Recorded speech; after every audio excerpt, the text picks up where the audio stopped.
I've spent 20 years in logistics. My whole world is governed by the chain of custody. You track a crate from a warehouse in Shanghai to a porch in Georgia, and you know exactly whose hands have touched it at every transition point. If the seal is broken, you know exactly where the breach happened. I thought my marriage followed the same rules. I thought the life Olga and I built had a clean manifest, no hidden pargo, no unauthorized stops. I thought I knew the origin point of our future, but I was wrong. My name is Fitzroy Mercer.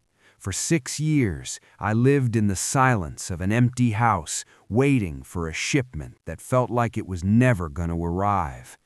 When my wife finally looked me in the eye and told me we were having a child, I didn't ask for a tracking number.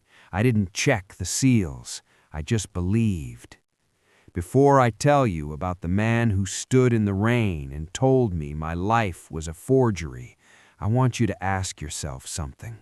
If you were starving and someone handed you a piece of bread, would you ask where the flour came from, or would you just eat? Because I was starving, and Olga knew it. Drop a comment below. Have you ever wanted something so badly that you ignored every red flag waving right in front of your face? This is the story of a miracle that was actually a heist. The night Olga told me she was pregnant, the air in the kitchen felt heavy, like the atmosphere before a massive storm. It was a Tuesday. I remember the exact smell of the room, lemon-scented floor cleaner and the sharp floral steam of chamomile tea. Olga was sitting at the island, a spine curved like a question mark. She wasn't drinking the tea. She was just holding the mug, her knuckles white, a hand shaken so rhythmically that the ceramic made a tiny, persistent clink, clink, clink against the granite. "I'm pregnant, Fitzroy," she whispered. She didn't look at me. Her eyes were fixed on the steam rising from a cup. "And it's yours." I felt the air leave my lungs. In my world, when a difficult route finally clears, you feel a physical release in your chest. For 6 years, our route to a family had been blocked by medical jargon and silent bedrooms. I had spent half a decade managing the inventory of grief. I was the one who knew how to navigate the minefield of a Sunday morning when the house felt too quiet. I was the expert at spotting the look on her face when we passed the baby aisle at the store and knowing exactly when to pivot the cart to the hardware section. I stood there, and for the first time in years, the technical side of my head just went quiet. I didn't think about the fertility specialists who had sat us down and used words like minimal probability and biologically improbable. I didn't think about the fact that for the last 3 months, our intimacy had been a ghost, a rare, polite occurrence that felt more like a chore than a connection. I walked over to her. I took the mug out of her trembling hands and set it on the counter. I pulled her up from the stool and wrapped my arms around her. Her body felt small, almost brittle. I buried my face in her hair. It smelled like coconut and the faint sterile scent of the clinic, and I let out a sound that was half laugh, half sob. "We finally did it, Olga. The wait is over." She didn't move. She didn't hug me back with the same desperate strength. She just leaned into me, her breathing ragged, her head resting against my shoulder like a weight she couldn't carry anymore. I thought it was relief. I thought she was as exhausted by the struggle as I was. In the weeks that followed, I became a man possessed. I spent my lunch breaks at the shipping yard researching the best nursery monitors. I sat at my desk and mapped out a 20-year plan, education funds, health insurance, the structural integrity of the swing set I planned to build in the backyard. I was so busy securing the future that I forgot to look at the present. I didn't notice that Olga never touched the baby's first year book I bought. I didn't notice how she would flinch whenever I talked about who the baby might look like, her eyes or my chin. Most importantly, I didn't notice the way she guarded her phone. She didn't just lock it, she kept it face down, tucked under her thigh or hidden in her palm like a weapon she was afraid would go off. I was living in a porcelain dream. Everything was white, clean, and perfect. But porcelain is deceptive. It can look flawless on the outside, while a structural fracture is spiderwebbing through the center, waiting for the slightest vibration to turn the whole thing into dust. And that vibration was already on its way. It was driving through the rain toward my front door, carrying a truth that no manifest could ever account for. In my line of work, we have a term for a shipment that disappears from the records without a trace. Ghost cargo. It's there, it occupies space, it has weight, but on paper, it doesn't exist. For years, my marriage had become a ghost cargo. We were moving through life, we were occupying the same house, but the substance, the future we had signed up for, was missing from the ledger. Olga worked at the Cradle. It was an upscale, private fertility clinic nestled in a glass and steel building downtown. It was the kind of place where the waiting room smelled like expensive eucalyptus, and the silence was thick with the desperation of people who had more money than time. She was the senior receptionist, the gatekeeper. She saw every hopeful couple, every frustrated husband, and every donor who walked through those double doors. I used to be proud of her work. I'd pick her up on Friday evenings, and I'd see the way she moved through that office, efficient, calm, and utterly detached. I thought that detachment was a survival mechanism. I thought she had to be cold to keep from drowning in the grief of the patients who left empty-handed. I didn't realize that her detachment wasn't a shield, it was a lens. She was observing, she was cataloging. About a year ago, the atmosphere in our home shifted from sad to clinical. Olga stopped crying when her period arrived. She stopped looking at me with that silent plea for a solution. Instead, she started staying late at the clinic. "The doctors are auditing the donor database, Fitz," she'd tell me over a lukewarm dinner. "I have to cross-reference the physical files with the digital backups. It's tedious, but it's high priority." I didn't blink. Audits were part of my life. Cross-referencing manifests was what I did for 10 hours a day. I felt a surge of sympathy for her. I'd rub her shoulders while she sat at her laptop, never noticing that the windows she closed so quickly weren't spreadsheets. They were profiles. She wasn't looking for an affair. My wife wasn't the type to go looking for a cheap thrill at a bar. Now, Olga was a woman of systems. She saw our infertility as a supply chain failure. She had decided that the primary supplier, me, was defective. And instead of telling me, instead of facing the reality of our shared biology, she decided to outsource. She found Evan Cole in the clinic's high-tier database. He was an architect, 42, with a medical history that looked like a blueprint for a perfect human being. He and his wife were patients at the Cradle, struggling with their own set of complications. Olga didn't see a man with a family. She saw a resource. I remember the night she started the transition. We were sitting on the back porch, watching the fireflies. She looked at me, and her voice was as flat as a weather report.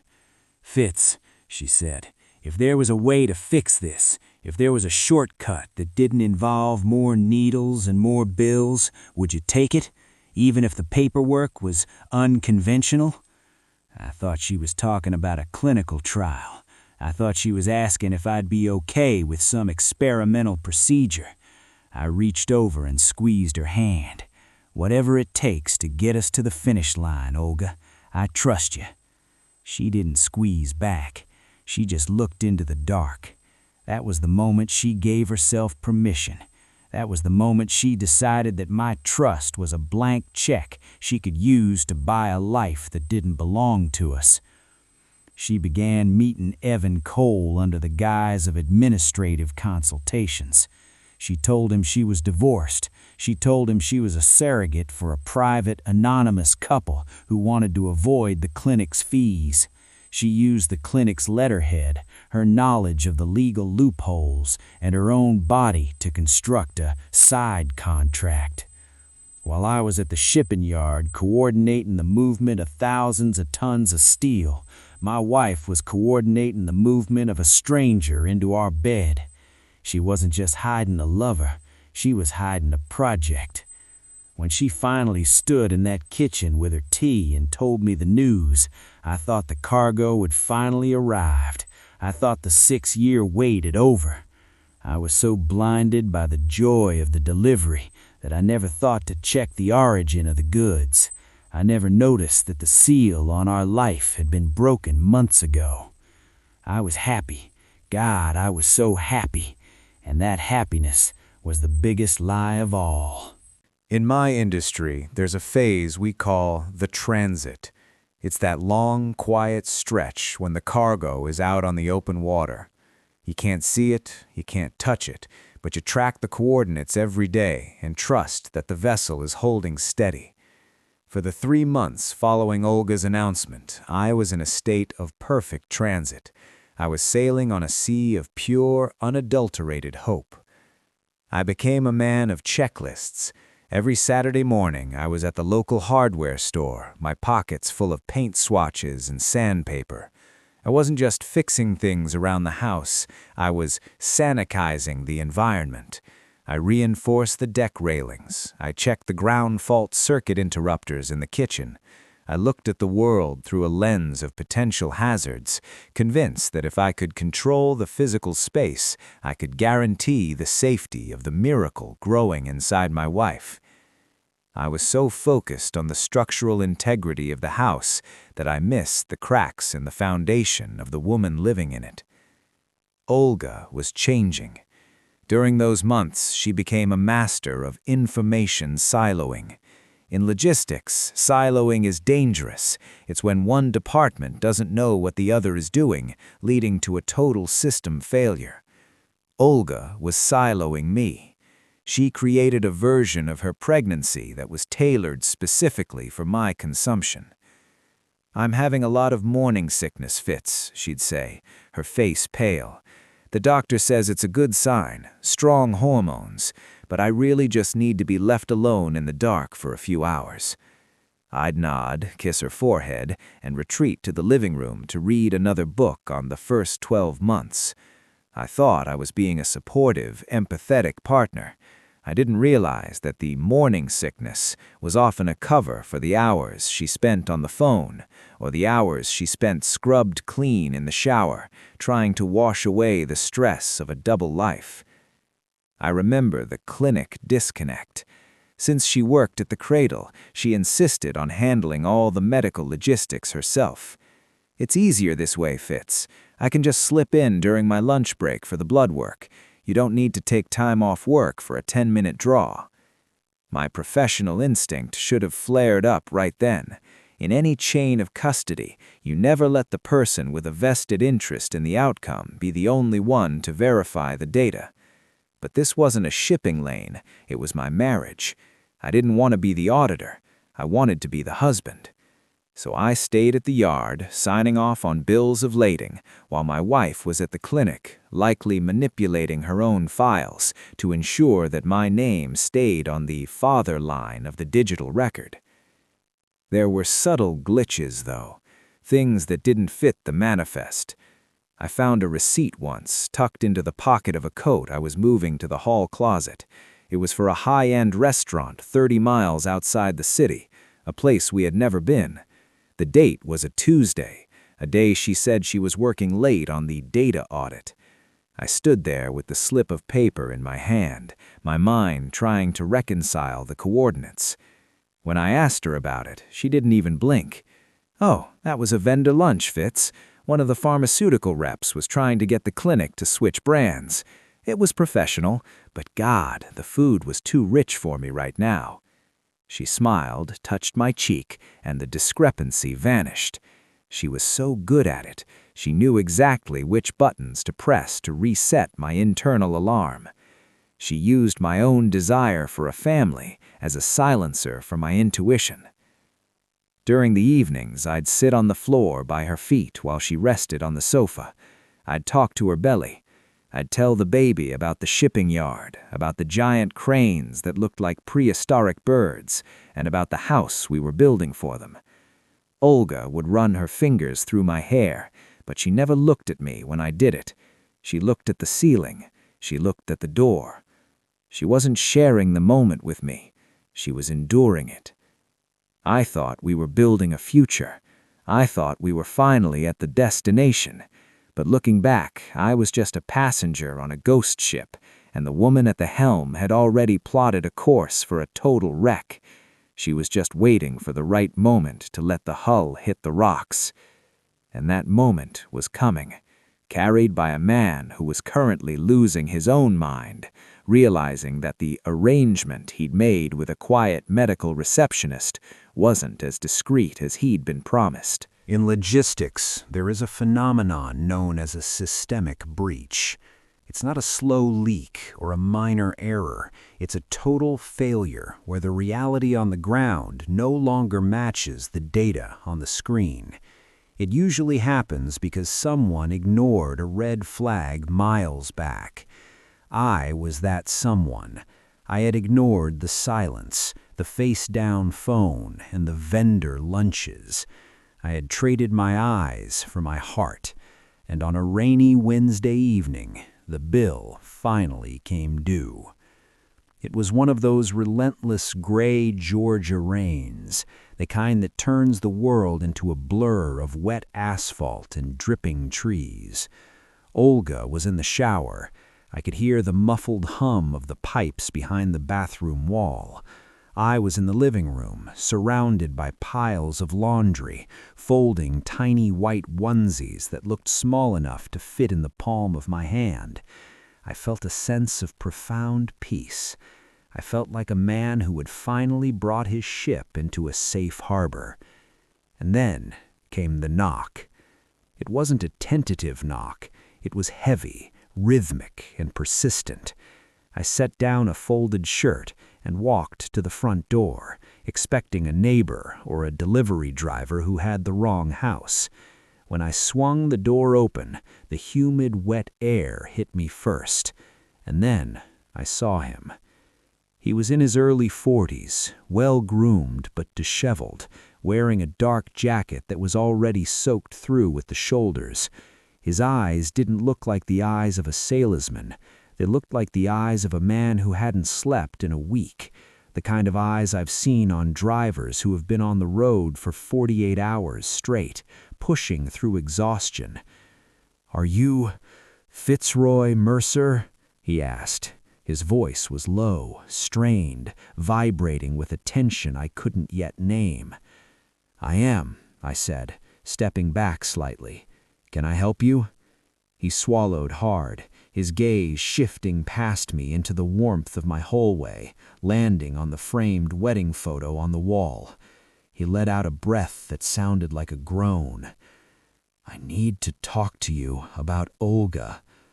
The logistics brain, the part of me that categorizes threats, immediately went into overdrive.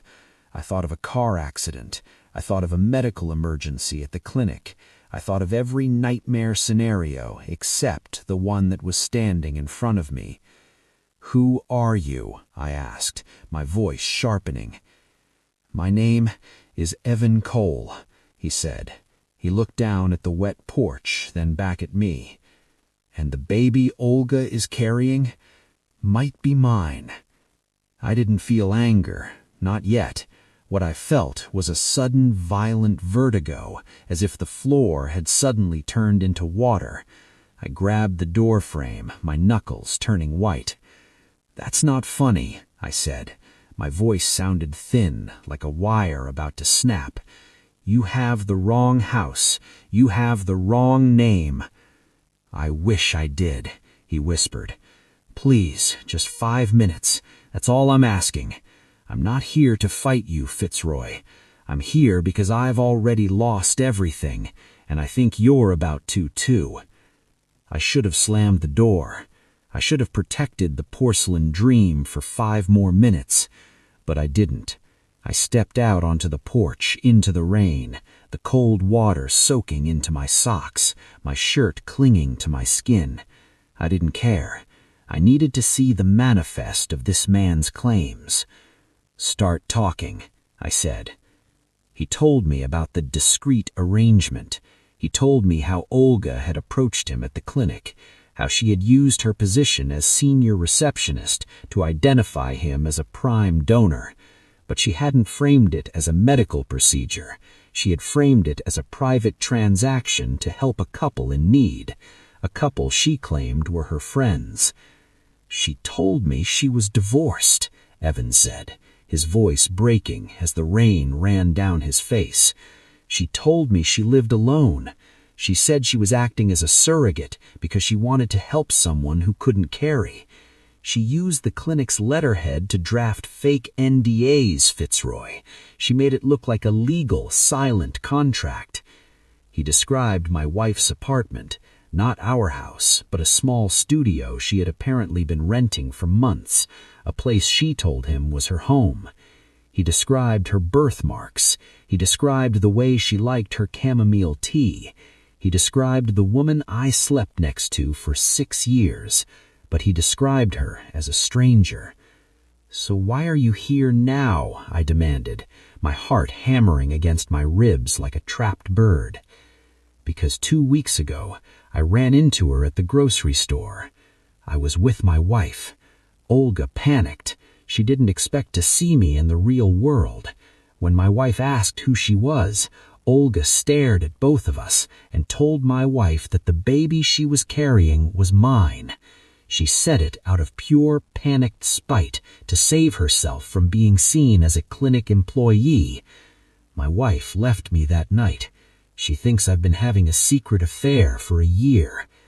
I leaned back against the wet siding of my house. The breach was complete. The reality on the porch was now the only reality that existed. "I need to know," Evan said, stepping closer. "Did you know? Were you part of the arrangement?" I looked at him, this man who had been used as a tool by my wife to build a future I wasn't supposed to have. I felt a strange, cold kinship with him. We were both just cargo in Olga's master plan. "I didn't know anything," I said. A door creaked open behind me. The hum of the pipes had stopped. The shower was over. Olga stood in the doorway, wrapped in a fluffy white towel, her skin pink from the heat, her hair damp. She looked at me, then her eyes slid to Evan. The towel didn't fall, but her face did. It didn't just drain of color, it transformed into a mask of pure, unadulterated terror. She didn't say my name, she didn't scream, she just stood there, the original and the copy finally standing in the same light. "Fitzroy?" she whispered. I didn't turn around. I kept my eyes on Evan. "He's telling me about your private arrangement, Olga. He's telling me about the studio apartment. He's telling me about the miracle we've been celebrating." I finally turned to look at her, the woman I had cried with, the woman whose belly I had talked to every night. "Tell me, Olga," I said, the rain finally feeling like ice on my skin.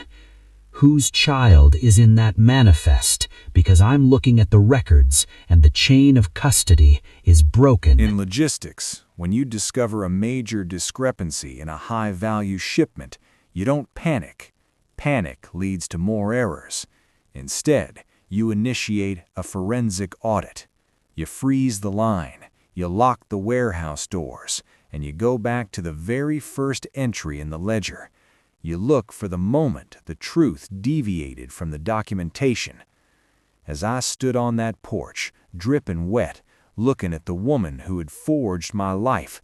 The stabilizer in me took over. The part of me that had spent 6 years trying to fix her grief simply died, and the auditor was born. "Go inside, Evan," I said. My voice was flat, devoid of the vibration of anger. It was the voice I used when $1 million cargo went missing in transit. "Sit in the kitchen. Don't touch anything. Don't speak." Evan nodded, looking relieved to be out of the rain, and shuffled past Olga. She didn't move to block him. She didn't move at all. She stood there, clutching that white towel like it was the only thing keeping her from dissolving into the floorboards. I walked past her into our bedroom. I didn't look at her. I went to the closet and pulled out a dry shirt and a pair of jeans. I dressed with slow, deliberate movements. I could hear her following me, her bare feet making a soft, sticky sound on the hardwood. "Fitzroy, please," she whispered. Her voice was trembling, but I was looking for data now, not emotion. "I can explain the clinic's policy. I can explain—" "Stop," I said. I turned to face her. I didn't raise my voice. I didn't need to. The time for explanations ended when that man knocked on my door. Right now, we are in the audit phase. I'm going to ask questions, and you are going to provide the data points. If you lie once, just once, the manifest is closed. Do you understand?" She nodded, a single jerky motion. Tears were streaming down her face, but I watched them the way I'd watch rain on a windshield. They were just a physical reaction. They didn't change the facts. We walked into the kitchen. Evan was sitting at the island, exactly where Olga had sat the night she told me the miracle had arrived. The irony wasn't lost on me. The original and the outsourced resource were finally in the same room. I sat down opposite them. I grabbed a yellow legal pad and a pen from the junk drawer. "Point 1, I said, looking at Olga. "The studio apartment. Address." She hesitated. I looked at her until she flinched. 1204 Westview, apartment 3B. I wrote it down. "Point 2, the money. We have a joint savings account. I haven't seen any withdrawals for rent. Where did the capital come from?" I took out a private credit line. In my maiden name. I used the clinic as my primary employer to verify the income. "So you've been building a shadow ledger for over a year," I noted, my pen scratching against the paper. It was a clean, professional entry. A year of premeditated logistics. This wasn't a mistake. It was an infrastructure. I turned to Evan. "Mr. Cole, how many times?" Evan looked at the countertop. 7, over 3 months. She told me the recipient was ready, but the clinic's equipment was undergoing maintenance. She said the home environment was more conducive to a successful sample transfer. I was desperate, Fitzroy. My wife and we just wanted a child. I thought I was helping someone. I looked back at Olga. "You told him you were a surrogate. You told me you were pregnant with my child. You played both sides of the manifest to ensure that no matter what happened, you got the cargo you wanted. But here's the variable you didn't account for, Olga, the chain of custody." I leaned forward, the calm finally starting to crack at the edges, revealing the cold iron underneath. "You work at a fertility clinic. You know the biology. You knew the timing of our infrequent attempts, and you knew his timing. You didn't know it was mine. You gambled that I wouldn't check the paperwork because you knew I wanted it as badly as you did." "I wanted us to be a family," she burst out, her hands slamming against the granite. "I did it for us, Fitzroy. I saw you looking at other people's kids. I saw the way you died a little bit every time the tests came back negative. I just wanted to fix it." You don't fix a marriage by bringing in an unauthorized third party to provide the components. That's not a family. That's a fraudulent shipment. I stood up and went to the laptop on the counter. I opened our bank portal. I opened the shared calendar. I started cross-referencing her late nights at the clinic with the dates Evan provided. It was a perfect match, a flawless bit of scheduling. If she had used this much effort in her actual job, she'd be running the shipping yard. "The audit is almost complete," I said, staring at the screen. "There's only one piece of data left to verify, the biological origin." I looked at her, and for the first time that night, I let her see the sheer mountainous disgust in my eyes. "You're going to call the clinic tomorrow, you're going to authorize a prenatal paternity test, and you're going to do it with both of us standing there." Olga went pale. "Fitzroy, the baby, the stress of the test." "The stress of the lies what's killing this house, Olga," I said. I turned to Evan. "Mr. Cole, I suggest you go home, or wherever you're staying. I have your number from your phone. I'll call you when the clinic opens." Evan stood up, looking like he wanted to say something, an apology, a justification, but he saw the legal pad in my hand and the look on my face. He realized there was no room for sentiment in a forensic audit. He walked out into the rain without another word. When the door clicked shut, the silence in the kitchen was absolute. It was the silence of a warehouse that had been emptied out in the middle of the night. "I'm going to sleep in the guest room," I said, picking up my legal pad. "In the morning, we go to the cradle. We're going to find out whose name belongs on the manifest, and then, Olga, we're going to settle the account." I walked away, leaving her standing in the dark of the kitchen she had tried to fill with a stolen life. I didn't feel like a father anymore. I didn't even feel like a husband. I felt like a man who had finally found the ghost in his manifest, and I was going to make sure the records were corrected, no matter how much it cost. In the shipping business, there's a moment of truth called the unstuffing. It's when you finally break the seal on a container that's traveled halfway around the world, pull the doors open, and see exactly what's inside. No more paperwork, no more digital tracking, just the physical reality of the cargo. The next morning, the drive to the cradle was the longest last mile of my life. The rain had stopped, leaving the city draped in a cold, mocking fog. Olga sat in the passenger seat, curled into herself, her hands hidden in the sleeves of her coat. She didn't try to touch me. She didn't try to speak. The audit was still in progress, and she knew any word she uttered would be logged as a potential falsehood. When we walked through those heavy glass doors, the eucalyptus scent hit me like a physical blow. This was her turf. The mahogany desks, the soft piano music, the hushed voices of nurses. It was a temple of hope, but to me it looked like the scene of a heist. The junior receptionist looked up, her smile faltering when she saw Olga's face. "Olga, you're not on the schedule today. Is everything okay?" "Olga, I need Dr. Eris," Olga whispered. Her voice was thin, paper dry. "And I need a private draw room, now." I stood behind her, my arms crossed, watching the internal mechanics of her professional life. I saw the way her coworkers exchanged looks. They knew something was wrong.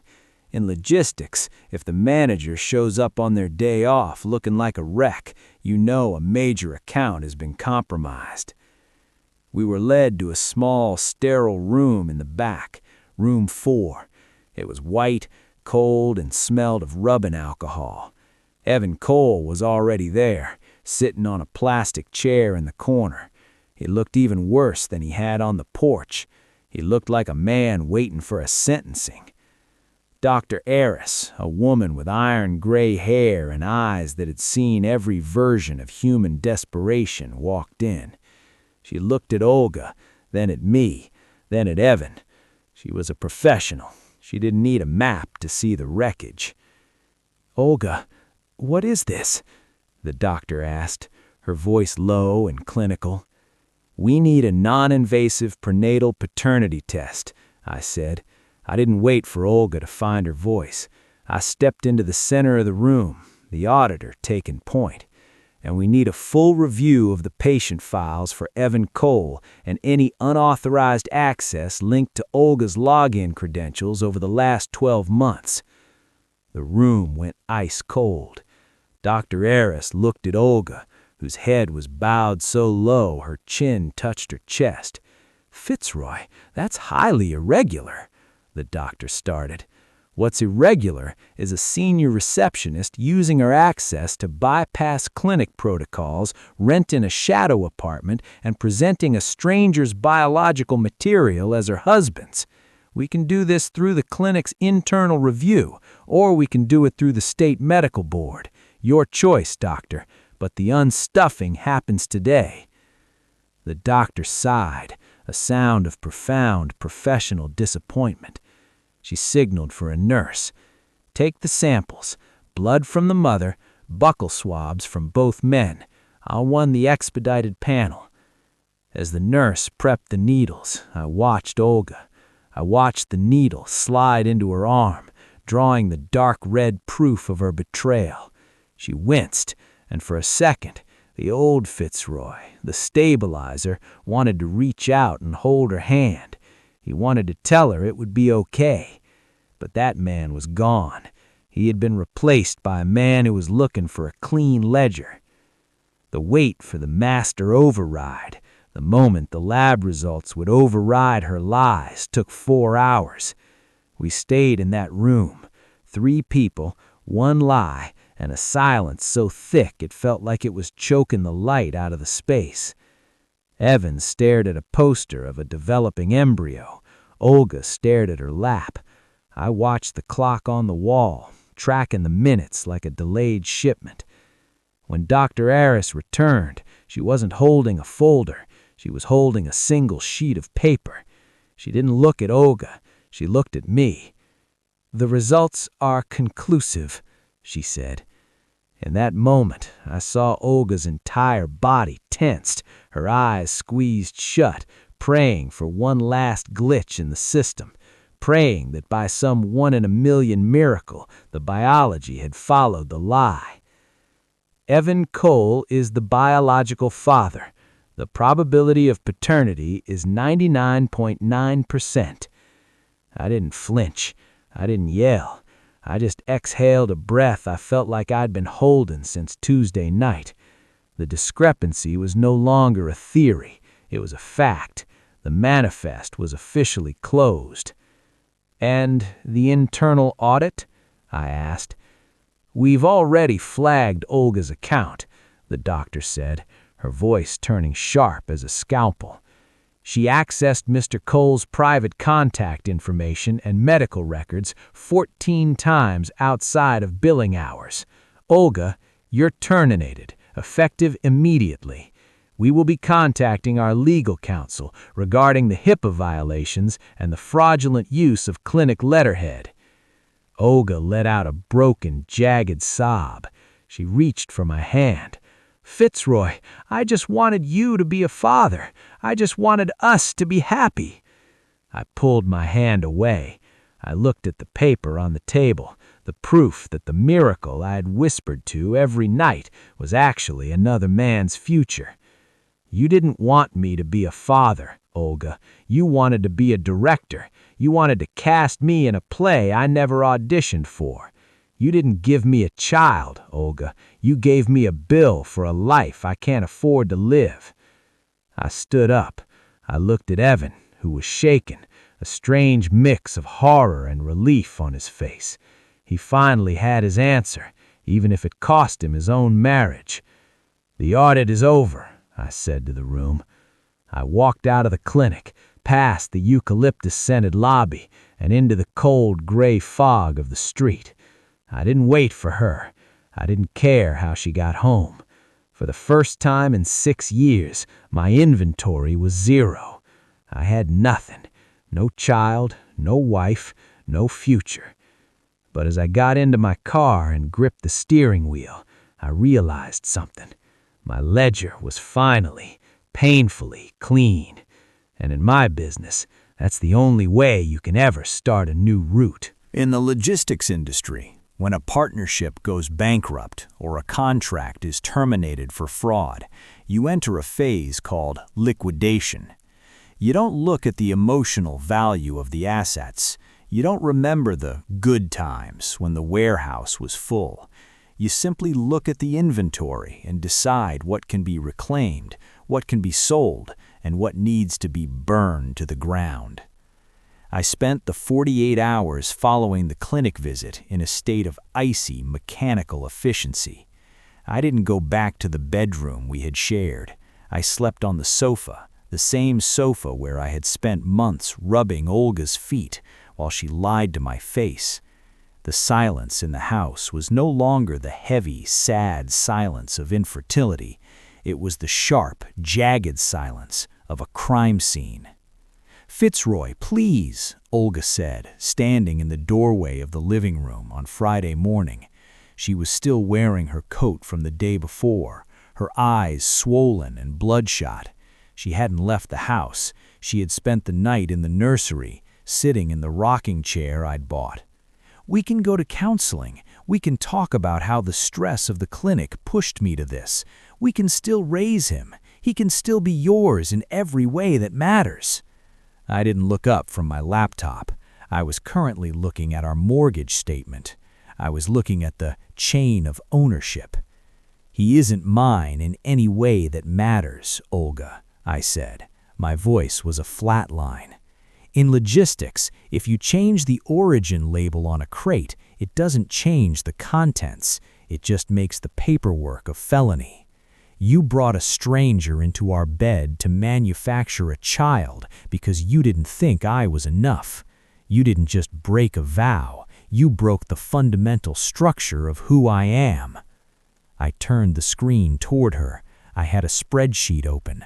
I had calculated every dollar we had spent since the day she told me she was pregnant. The vitamins, the high-end maternity clothes, the private scans she'd claimed to pay for. "This is the total of the fraudulent expenses," I said. "I've already contacted a divorce attorney. I've sent them the paternity results and the clinic's termination letter. The house goes on the market Monday. I want my half of the equity plus the reimbursement for every cent spent on this project." "Project?" she screamed, her voice cracking. "He's a human being, Fitzroy. He's a baby." "He's Evan Cole's baby," I corrected her, "and the human element died from me in room 4. You didn't treat him like a human being. You treated him like a trophy to prove you weren't a failure. You used me as the financier for your ego." I stood up and walked towards the hallway. I wasn't going to the kitchen. I was going to the nursery. Olga tried to block the door, her hands splayed across the frame. "Don't go in there. Don't touch his things." "His things?" I laughed, and the sound felt like dry glass breaking in my throat. "I paid for every one of these things based on a forged manifest. These aren't memories, Olga. They're evidence." I grabbed a heavy-duty moving box from the stack I'd brought home from the yard. I started with the clothes, the onesies I'd folded with such care. I didn't fold them this time. I shoved them in. I grabbed the stuffed animals, the first yearbook, the monitor I'd researched for weeks. "What are you doing?" she sobbed, clutching the doorframe. "I'm clearing the floor," I said. "The house has to be staged for the realtor. No one wants to buy a house that smells like a betrayal." I worked until the room was empty. 4 boxes. I taped them shut with the heavy-duty reinforced tape we use for international freight. I labeled them "Return to Sender" in thick black marker. "I'm not a monster, Olga," I said, looking at the boxes stacked in the center of the bare green painted room. "I'm an auditor. I'm returning the unauthorized cargo to the primary stakeholder. I've already called Evan. He's coming by this afternoon to pick these up. He lost his wife because of your project. The least I can do is give him the gear he'll need to raise the child you forced on him." Olga collapsed onto the floor, her face buried in her hands. She looked small, she looked pathetic, but for the first time in 6 years, I didn't feel the urge to pick her up. I didn't feel the need to stabilize her. I looked at the green trees on the wall, the forest I had built for a ghost. "The liquidation is underway," I said, stepping over her as I walked out. "I'll be staying at a motel until the papers are served. By the time I come back to pack my own things, I expect the ghost to be gone. Take the money you have left in your private credit line. Go find yourself a new apartment, maybe one near Evan. But don't ever call me Fitzroy again. To you, I'm just a closed account." I walked out of the house, the 4 boxes of miracles sitting in the hallway waiting for a stranger to claim them. I didn't look back at the porcelain dream. I didn't look back at the woman on the floor. I drove to the shipping yard, sat in my office and watched the cranes move. It was the only thing that made sense anymore. The movement of honest weight from one place to another. No lies, no forged origins, just the cold, hard reality of the haul. In the logistics world, we talk a lot about contamination. If one chemical drum leaks in a shipping container, it doesn't just ruin the drum, it taints everything else around it. The fumes seep into the fabric, the chemicals corrode the steel, and the entire shipment has to be condemned. Olga's lie was the leak, and by the end of the week, the fumes were hitting everyone we knew. I was sitting in a cramped motel room on the edge of the industrial district, the kind of place where the air smells like stale tobacco and diesel exhaust from the nearby highway. It was a far cry from our forest-themed nursery, but it felt honest. I was busy on my laptop, pulling the digital threads of our life apart, canceling the joint insurance, separating the cell phone plans, and rerouting my paycheck. Then my phone buzzed. It wasn't Olga. It was a number I didn't recognize, but the area code was local. "Fitzroy? It's Sarah. Sarah Cole." The name hit me like a low-frequency hum. Evan's wife, the woman whose marriage had been the unintended casualty of Olga's project. "I'm at the diner near the shipping yard." Her voice was steady, but it had a brittle edge, like frozen glass. "I think we need to compare notes. I think we're the only 2 people who actually know what the total loss looks like." I met her 20 minutes later. Sarah was a sharp-featured woman with tired eyes and a way of holding her coffee mug that reminded me of a soldier holding a weapon. We sat in a vinyl booth while the rain started up again outside, streaking the windows. "Evan told me everything," she said, looking straight at me. "But Evan is a man who sees the world in blueprints. He sees what should have happened. I need to know what did happen. I need to know about Olga." For the next hour, we performed a cross-audit. I told her about the 6 years of infertility, the late nights Olga claimed were for data migration, and the miracle announcement in the kitchen. She told her about Evan's side, how Olga had played on his desperation, how she had used her professional authority to make a back-alley arrangement look like a humanitarian mission. She told him I knew, she whispered, her eyes filling with a cold, sharp anger. She told Evan that I had signed off on a private donor agreement because I was too ashamed to go through the clinic again. She forged my signature on the NDAs, Fitzroy. She didn't just steal your future. She stole my identity to get what she wanted. I leaned back, the logistics brain mapping the sheer scale of the fraud. This wasn't just a wife cheating. This was a tactical, multi-layered operation. Olga hadn't just made a mistake. She had engineered a collision. "What are you going to do?" I asked. She said, "I'm leaving him, not because he slept with her, though that's a mountain I can't climb, but because he was weak enough to believe a lie that required me to be a different person. And you? The house is being listed. The assets are being liquidated. I'm moving toward a total severance. But the contamination wasn't finished. That evening, the family calls started. My mother, sounding breathless and confused, had heard from Olga. "Fitzroy, she's devastated. She says you're acting like a machine, that you're throwing her out in her condition. She says you're having some kind of breakdown because of the stress." I realized then that Olga was attempting a PR salvage. She was trying to frame the narrative before the truth could reach the docks. She was painting me as the unstable one, the man who couldn't handle the complex reality of their situation. "Mom," I said, my voice as cold as a mountain stream, "ask her about the paternity test. Ask her why the clinic fired her for HIPAA violations, and ask her why Evan Cole's wife is currently filing for divorce." The silence on the other end of the line was the sound of the contamination finally reaching the source.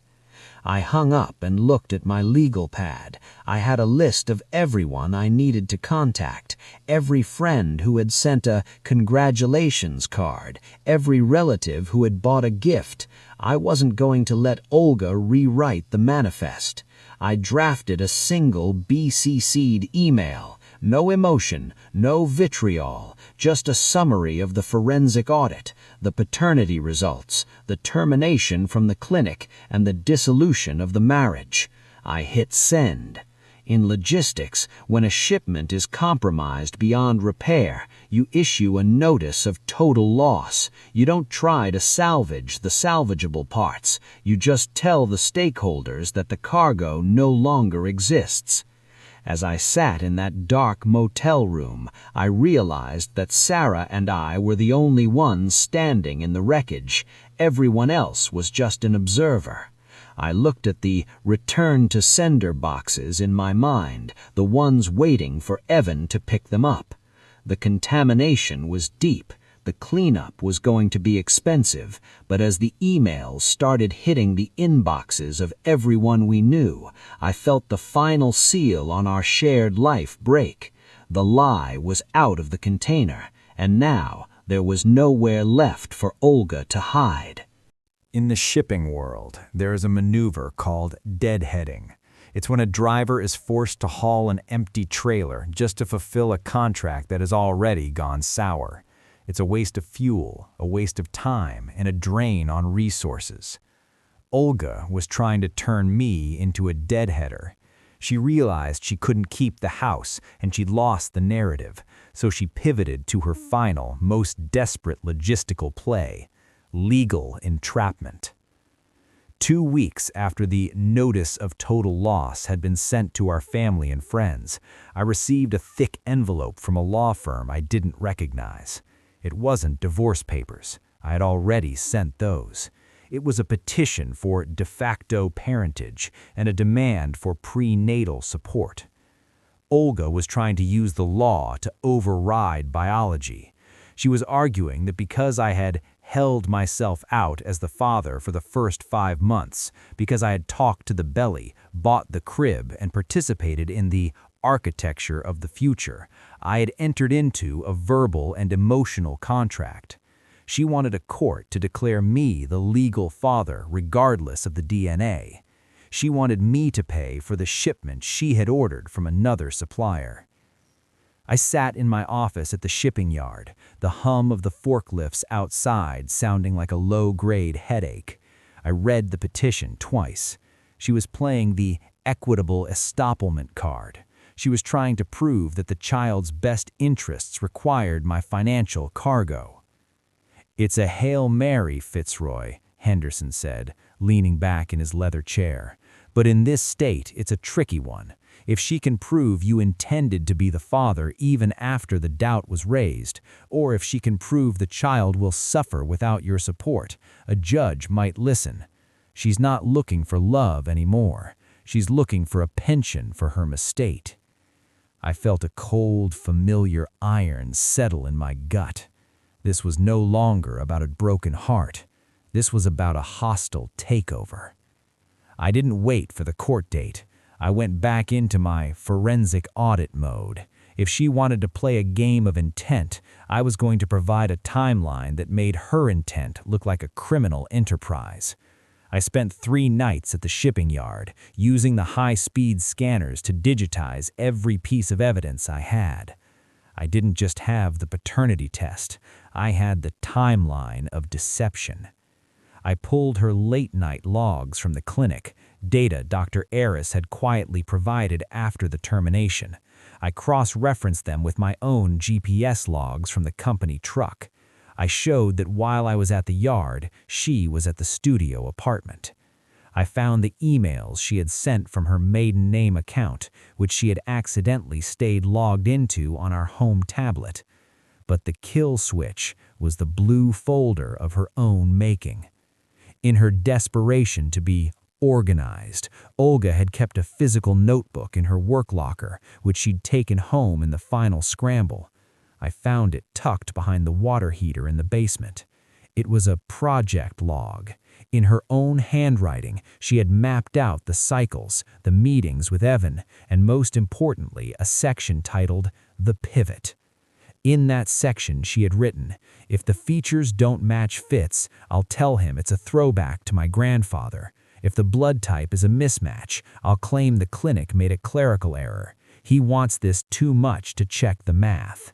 She had calculated my grief.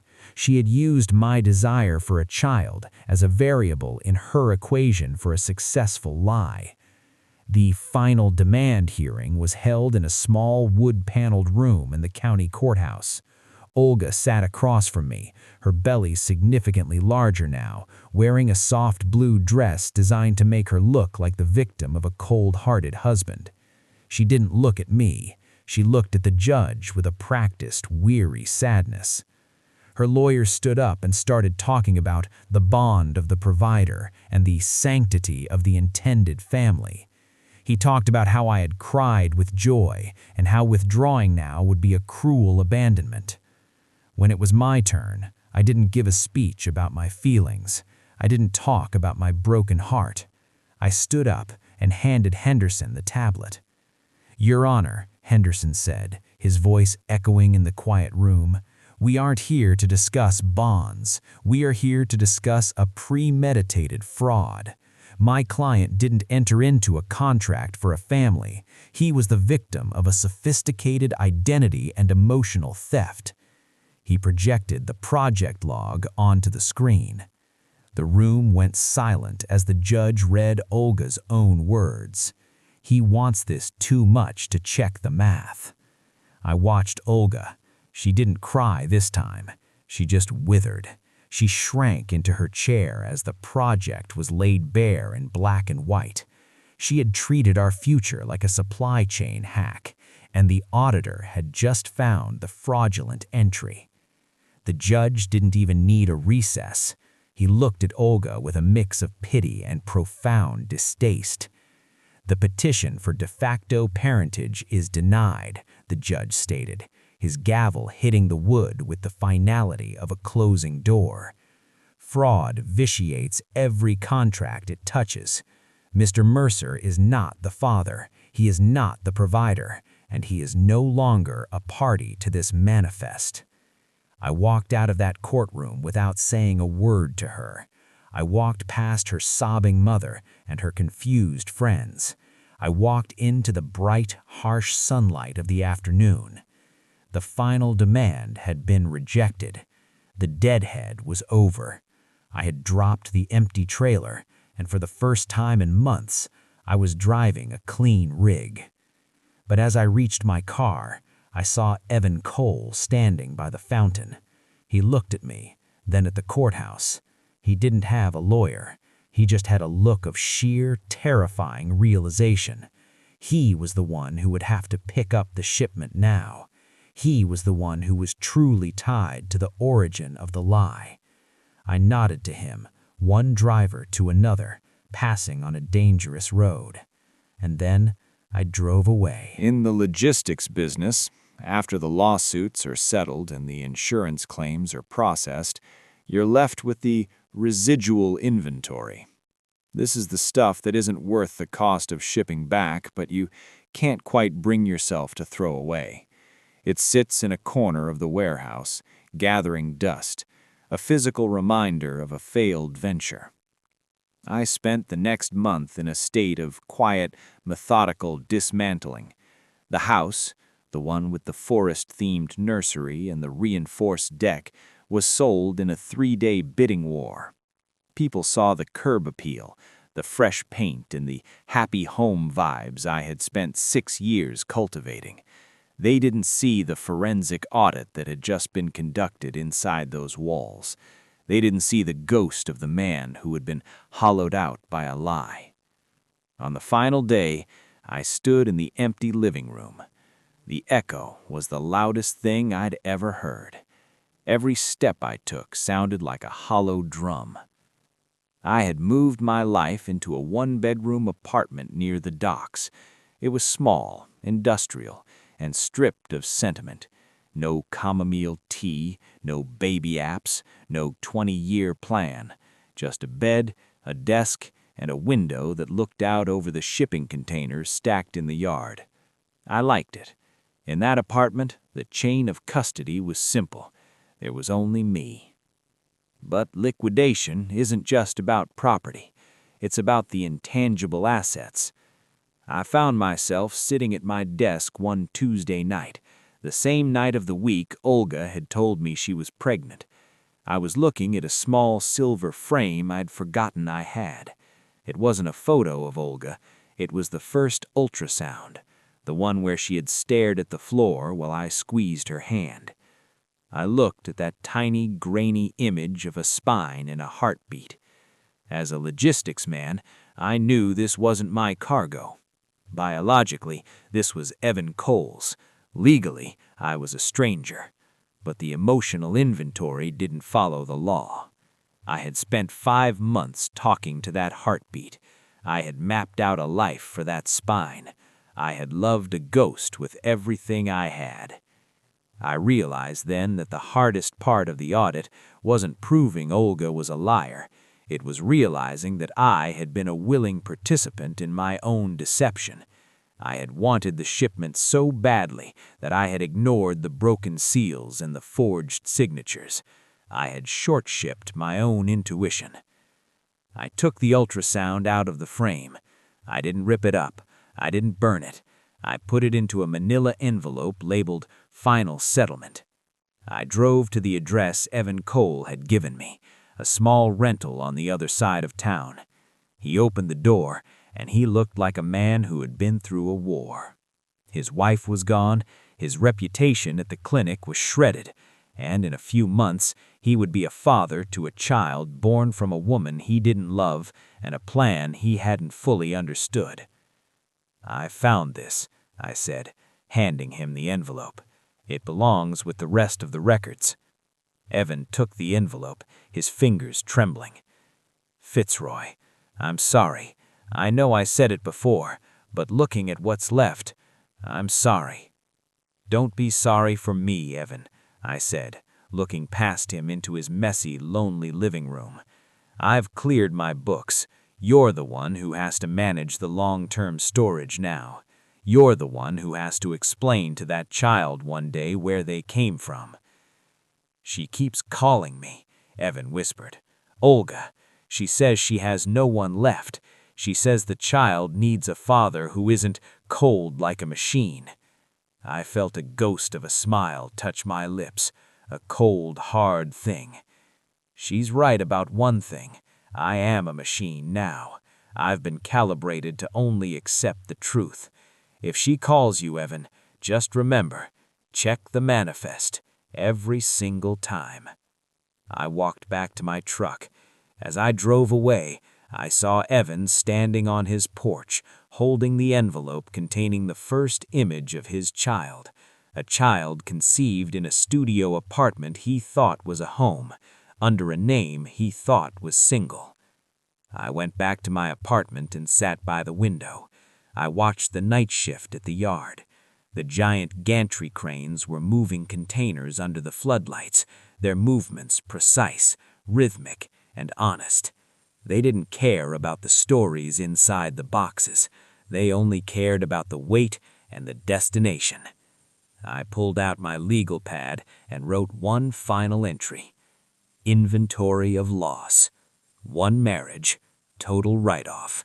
1 future, damaged in transit. 1 house, liquidated. 1 version of myself, obsolete.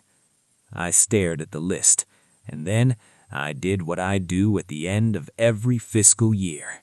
I drew a double line under the total. I closed the ledger. The quiet phase had begun.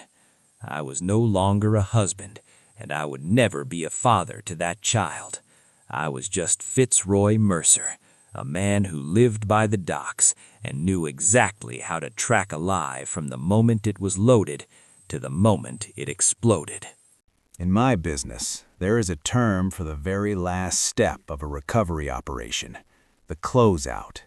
It's when the damaged goods have been disposed of, the insurance check is cleared, and you finally delete the tracking number from your active system. You don't forget the loss happened, but you stop looking for the shipment. 2 years had passed since the courtroom master override. 2 years of living in my industrial apartment, breathing in the scent of river water and diesel. I had rebuilt my life into a lean, efficient machine. I had a new truck, a small, loyal circle of friends, and for the first time in a decade, my mind wasn't a cluttered warehouse of what-ifs. Then, on a crisp Tuesday morning, always Tuesday, I saw her. I was at a coffee shop near the port, a place where the floorboards are stained with oil and the coffee is strong enough to wake the dead. The door opened, and the chime of the bell sounded like a warning. Olga walked in. She wasn't the woman I remembered. She looked exhausted, her movements heavy and uncoordinated as she managed to stroll her. She was wearing the uniform of a local medical billing company, a far cry from the prestige of the cradle. The project she had sacrificed our marriage for was an 18-month-old boy fussing in his seat. I saw the moment she recognized me. She didn't smile, and she didn't look relieved. She looked like someone who had realized the shortcut she took had led her into a dead end. She stood by the sugar station, her hand trembling as she fixed a lid on her coffee. "Fitzroy," she whispered. I didn't stand up. I didn't reach out. I just looked at her with the calm, steady gaze of a man who had already settled the account. "Olga." She took a tentative step toward my table. The boy was the image of Evan Cole, the same heavy brow, the same square set of the jaw. The miracle I had prayed for was a perfect genetic duplicate of a stranger's architecture. "I heard you're doing well at the yard," she said, her voice thin. "I heard you've been seeing a new specialist." "I have," I said. It was the one piece of data I hadn't shared with anyone. After the divorce, I'd gone to a different clinic, a place far away from her influence. It turns out the minimal probability I had been told for years wasn't a fixed fact. It was a variable that had been influenced by stress and perhaps some of the supplements Olga had encouraged me to take. With a clean slate and a clean system, the doctors were optimistic. My inventory wasn't empty after all. Olga's eyes welled up. She looked down at the boy, then back at me. He's in the picture, but he's not there, Fitzroy. He sends the money, but he's distant. He says every time he sees the boy, he remembers the lie. I thought this would be the thing that fixed everything, but I'm tired." "That's the reality of a forged manifest, Olga. You can get the cargo delivered, but you can't make the recipient trust the paperwork. You spent a year engineering a collision, and now you're living in the wreckage. I can't help you balance the books anymore." She didn't argue. She couldn't. She looked at the door, where the rain was starting to streak the glass. She looked like a woman who had realized that she had traded a man who would have moved mountains for a plan that had left her standing in the rain. "I have to go," she said. "I know." As she walked out the door, I watched her struggle to get the stroller through the entrance. I didn't feel a flicker of malice. I just felt the finality of a closed ledger. She was moving toward a life of her own making, and I was moving toward a horizon that was finally wide open. The chair across from me was pulled back. It was Maya, the lead surveyor from the Port Authority. She set a stack of blueprints on the table, her eyes bright and grounded. She had seen Olga leave, but she didn't ask for the story. She was a woman who lived in the present. "Ready for the heavy lift today, Mercer?" she asked, a small smile playing on her lips. I looked at Maya. I thought about the phone call I had received from the doctor that morning, the one about optimal counts and future possibilities. I looked at the new manifests in front of me, representing a project that was honest, clear, and mine. "Yeah," I said, grabbing my jacket. "I'm ready. It's a clean route from here on out." I walked out of the coffee shop, the sun glinting off the gantry cranes in the distance. I wasn't a father yet, and I wasn't a husband anymore, but for the first time in my life, I was a man who knew the value of his own truth. The audit was over, the manifest was signed, and the destination was finally worth the haul. Fitzroy's story is a heavy one, but it's a powerful testament to the fact that the truth is the ultimate stabilizer.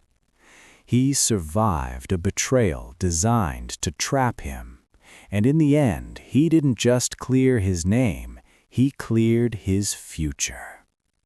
Now, I want to hear from you. Have you ever been in a situation where your intuition was screaming at you, but you ignored it because you wanted the dream to be true? Or maybe you've had a moment where you finally saw the truth and realized you were finally free. Drop a comment below. I read every single one of them, and your stories are what make this community so strong. If you appreciated the depth of this story, do me a favor and hit that like button. It's the best way to support the channel and ensure we can keep telling these long-form sagas. And if you're new here, don't let this be our last delivery. Subscribe and turn on those notifications. We have a lot more forensic audits of the human heart coming your way, and I want you there for every part of it. I'm your narrator, and this was the Paternity Paradox. Until next time, keep your eyes on the horizon and your manifest clean. I'll see you in the next one.